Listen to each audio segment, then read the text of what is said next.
पूर्वीच्या भांडणाचा वचपा काढण्यासाठी गावात सुरू असलेला ग्रामसभेच्या कटर ब्लेडने वर वार केला आणि डोक्यात मोठा दगड भिरकवून ठार मारण्याचा देखील प्रयत्न केल्याबद्दल अविनाश राजू चव्हाण वय वर्ष 32 राहणार बेलाटी यांनी चौघांविरोधात तक्रार दिली असून या प्रकरणी बुधवारी सलगरबस्ती पोलीस ठाण्यामध्ये गुन्हा नोंदवला गेला आहे।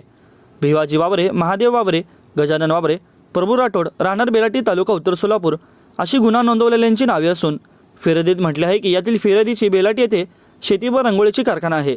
तो चालू ठेवण्यासाठी पैशाची मागणी केली होती, न दिल्याने तो चिडून होता। तसेच फिर्यादीचा भाऊ ग्रामपंचायत सदस्य असल्याने व गावात बहुतांश पाण्याची टाकी मध्यभागी लावण्याचा ठराव मंजूर झाल्याने तो चिडून होता। 5 फेब्रुवारी रोजी ग्रामसभेत चिडून फिर्यादीवर कटर ब्लेडने वार करून तसेच त्याला जखमी केले, डोक्यात दगड घालून ठार मारण्याचा देखील प्रयत्न केल्याचे फिर्यादीत म्हटले आहे।